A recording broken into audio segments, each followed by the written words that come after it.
अब त्यतिकै जान पनि मिलेन केले राख्नु भएको पर्दैन थियो नि च्याब्रुङ पनि कति मजाले नाचेको सोल्टा सोल्टिनी पनि जिस्किँदै रहेछ अब उमेर भनेको यही हो हामी पनि नत्र तरुनीमा त खुब जिस्किन्थ्यो कसले पो बोलाउँदैछ मलाई आए त म दिन्न कान्छीलाई भनी हेर्छु है त कान्छी कान्छी यहाँ आइज हजुर हो गाइजु किन बोलाउनु भएको आइज भनेपछि खुरुक्क आइज न अब किन बोजू अब तैपछि यसो भारी मैदाहरू पुगाउने अब भट्टान खोजेको भेटिन अब खोजेको कोही भेटिन अस्ति बोजू एक दुई पैसा दिनु न भन्दै दिउला नि अलिअलि हुन त हुन्थ्यो बोजू तर उति टाढाको बाटो आजै पुगेर त आजै आउन सकिँदैन नि त्यसै माथि छोराछोरी पनि घरमा भोकै हुन्छन् मलाई तेरा छोरीसँग भोकै बस्न दिन्छु पेमा उब्रेको खाना खाइहाल्छन् त्यसै पनि खाइहाल्छन् नि हुन्छ नि त बोजू सेवारो यो मान्छे त फेरि पो नाच्न थालेछ है अझै भनेको भोलि चाँडै हुन्छ त खुरुक्क आइज आयो बोजू आमा हेर्नु आफ्नो बाबाको हेर त यिनीहरू त फुक्को भात पो खाँदै रहेछन् उता त्यत्रो मासु पकाएर छ अनि हिजो अस्ति भर्खर मासु खान मन लाग्यो भनेको होइन जाउँ गाउँछ खाना हो है फेरि भर रातिमा खाना पकाउँदिन नि फेरि पहिला गाउँछ खाना खुवाए तेरो बाबाले किनिदिनु भएको मम्मीले किनिदिनु भएको बाबाले किनिदिएको मलाई पनि थिएन म चाहिँ घर गएको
काली किन रोकी काली भन्छ मेरो काली त ज्ञानी छ नि झगडा गर्दैन बाजे बोजूसँगै बस्नु है म भोलि आइहाल्छु नि है म धेरै खानेकुरा लिएर आइदिन्छु ल काली मेरो नातिनी तिम्रो आमा त नयाँ बाबाको घर जानुभएको भोलिदेखि त खानेकुरा लिएर आइहाल्नु छ ए कान्छी मेरो छोरा राम्रोसँगले पुरा है त हुन्छ बोजू आउँदाखेरि मलाई किताब कापी ल्याइदिनु ल मलाई चाहिँ भुजाको डल्ला ल्याइदिनु हुन्छ ए बिरे तपाईँलाई लिएर छिट्टो घर गइहाल त पानी पनि परिरहेको छ खोला पनि पर्दैछ ए बिरे बहिनीको राम्रोसँग हेरचाह गर्नु हुन्छ आमा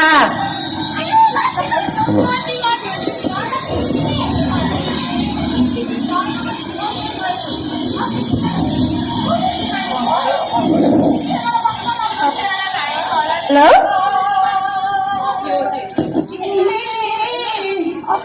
मन खाने सम्झना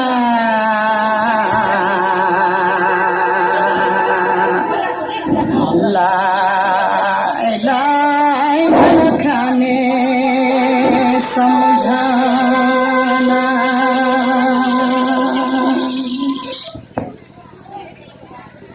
होइन यो पनि त बाहिरै रहेछ छिटो भित्र आइजानेको अहिले बिरामी हुन्छस्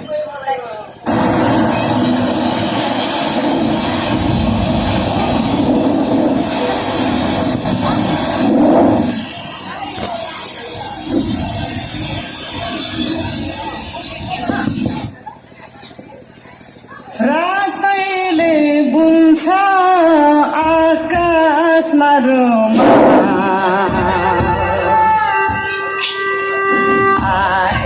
आउनेलाई जुन तारा जोडेर हजुर नआउने आमा पनि घरमा आउनु न पानी पनि पर्न आएको छ यहाँ मेरो नयाँ छ त मेरो नयाँ बटल किनिनु भएको मलाई पनि ओढाउन थाल्यो ए ओढाउँछु मलाई तल खेल्न आइज भनेर आइस जा बोल्दिन कति काली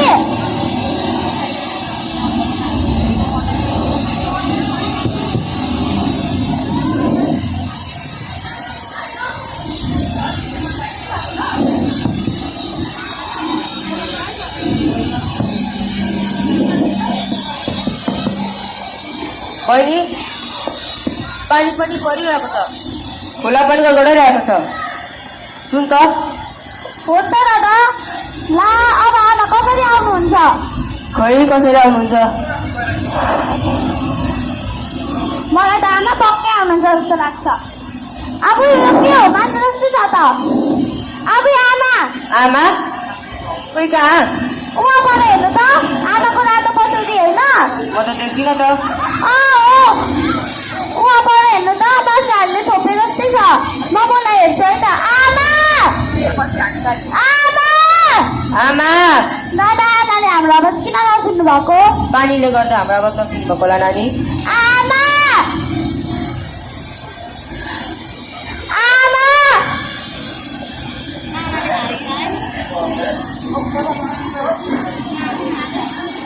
आमा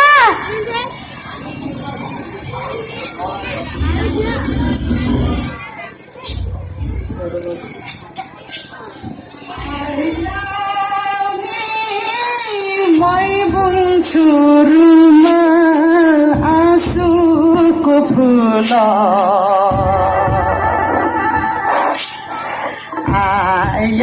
आउनेलाई छातीमा भरेर लाई छातीमा भरेर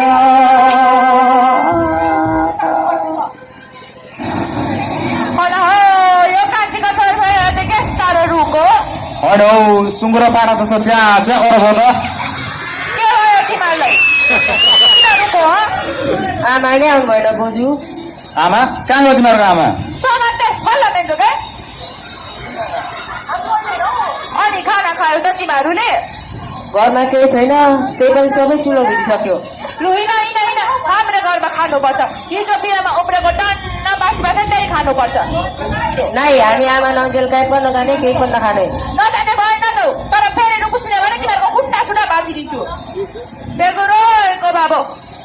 ल होइन यो केटाकेटी के भएको किन न हाम्रै घरमा खाना खानुपर्छ कालीसँग खेल्नुपर्छ त्यहाँदेखि टिभी पनि छ टिभी पनि हेर्नुपर्छ दादा टिभी हामी आमा नजाने कहीँ पनि नजाने केही पनि खाने चिलाइ बसिरहेको छु लु नजाने भयो नजाऊ म चाहिँ हिँडेँ बाजे हो न हो यो मान्छेले त्यही पो खाने नै थाले कि क्या हो बाक्सलाई सक नखाने बाजे अनि के भयो फेरि यो जुसेलाई तपाईँसँग 2टा छाता छ एउटा छाता हामीलाई दिन्न अरे हामी छाता आशीमा आउँछौँ छाता त दिनु हुन्थ्यो पानी पनि निकै पर्दैछ तेरो बोजू पनि गइसक्यो ला त ला भरे चाहिँ आइज नि फेरि म कुद्दै जान्छु राम्रो भयो त राम्रो भयो त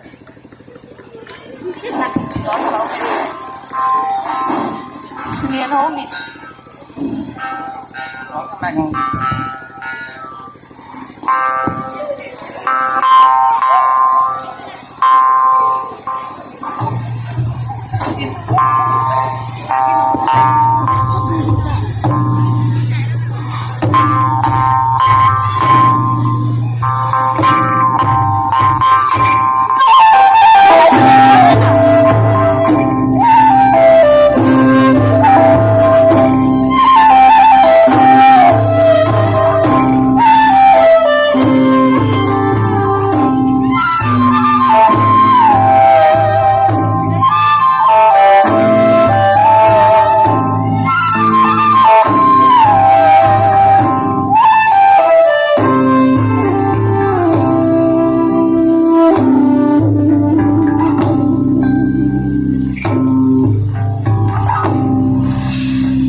बहिनी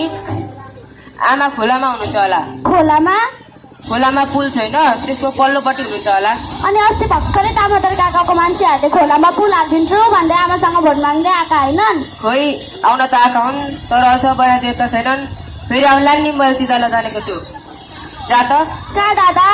धनी काकाकोबाट त मार्तल मागेर आएछ म यहाँ डोरी र काटी खोज्दै गर्छु अनि यो रुख र त्यो पारिपट्टिको रुखमा डोरी बाँधेर तुइन बनाउनुपर्छ तुन नबनाउने तुनले बाबालाई मार्छ आमालाई पनि मार्छ अनि तुइन बनाएर भने आमा कसरी आउनुहुन्छ त ल बरु छाता लिएर जा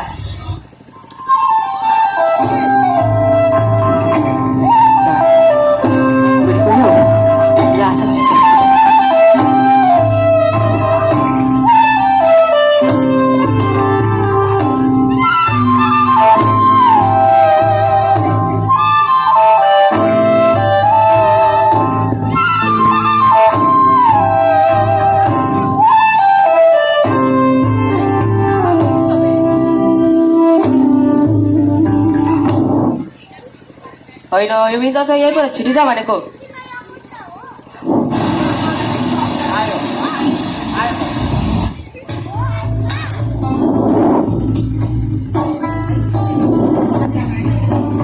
यो छाता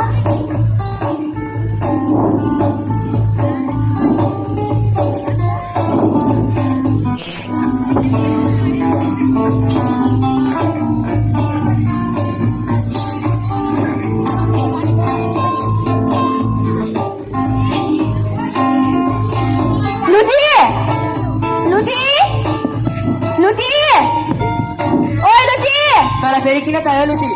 बोजू ढङ्गको भात खान आइज अरे हामी अल्छी नआउँछौँ त जा ल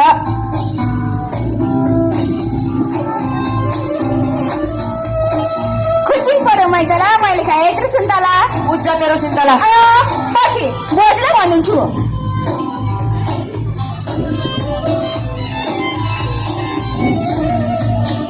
होइन यति राति पानी परिरहेको बेलामा यो चोखरी कहाँ हिँड्छ होइन हे बिरे यति राति पानी परिरहेको बेलामा यो पहिला तैँले के गर्नु खोजेको केही पनि होइन काकी के को केही पनि होइन त्यहाँ पर अम्बाको बोट मुनि चिप्लेर झन्डै मरि कहाँ राख्छ बिरे लुगा पनि हिल्लो हिल्लो किन आँटिस पा भन्दा नि प्या गरेर रुन्थे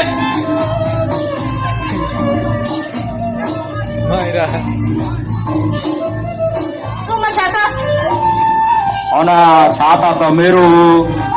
बिगार क्या हौ बर्बाद पारेछन् हुन त दाजु तपाईँ पनि उस्तै नि किन दिनु यस्ता नाङ्गे पहाडलाई छाता हुन त हाम्रो महाराज पनि यस्तै त हो नि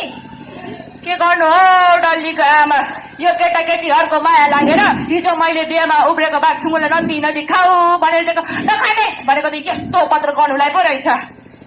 अब पहिले यिनीहरूको बाउ भारी बोक्दै बोकै मरेको हामीले देखेकै हो कि कसो भाइ हो नि दाजु त्यही भएर यसो माया गर्नु खोजेको के पस्तो यिनीहरूलाई यिनीहरूलाई माया पछि पो माया गर्नु हुन त आजकल यिनीहरूको आमाले यिनीहरूलाई पुडपुलाएर निकै बिगारिसकेकी छिन् यहाँ त डल्लीकी आमा यो बिरे त पिङ्लाएर मचिनु पो आँटेको रहेछ है। ल होत्त रहेछ त मोर्चा पेरिएर अनि थापाउँछिस्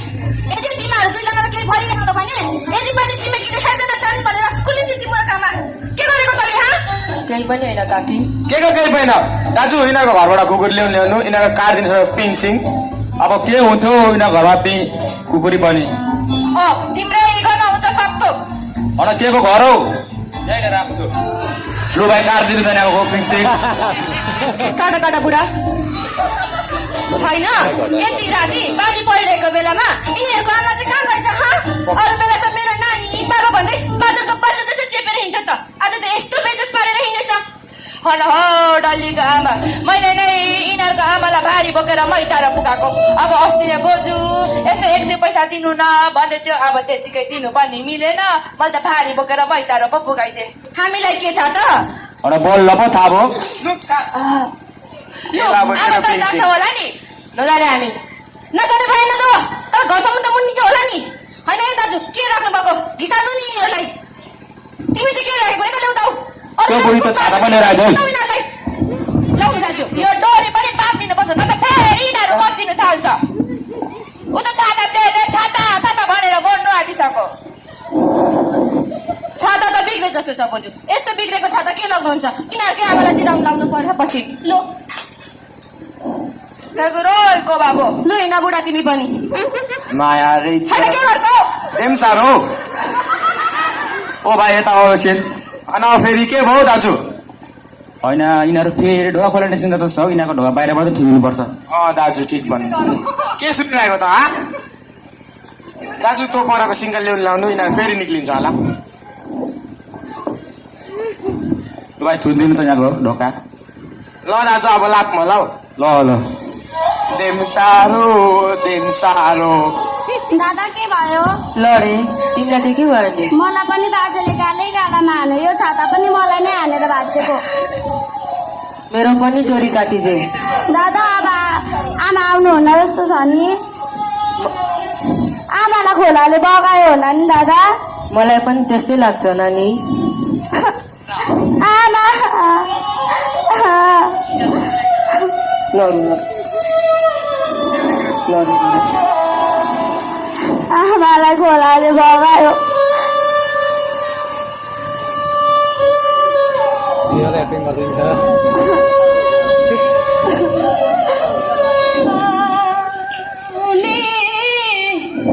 मन खाने सम्झना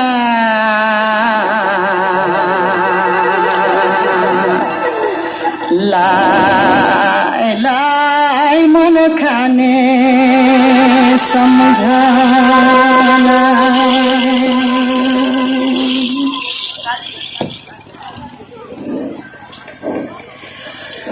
रातैले बुन्छ आकाशमा रुमा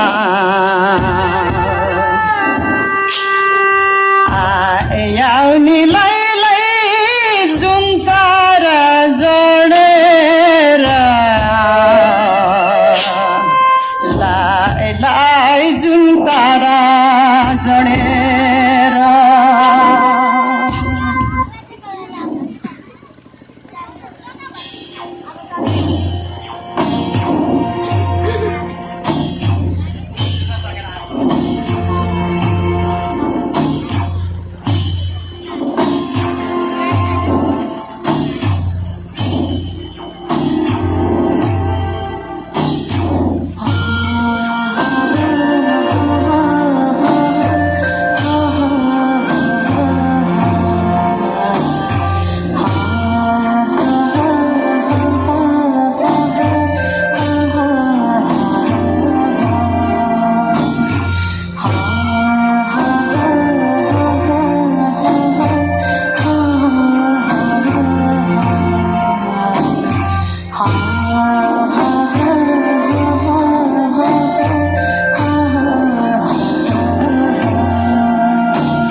ढोकाले मासु हो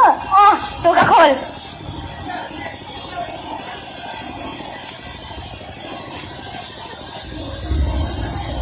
बाहिरदेखि कसले ढोका बन्द गरेको छ पर्खे म खोल्छु आइज ल तेरो आमाले मेरो आमालाई मेरो नयाँ बाबाको घर राख्नुभएको छ आइज होइन खोलाको किनारमा बसेर पर्खिराख्नु पर्छ आइज आइज आइज न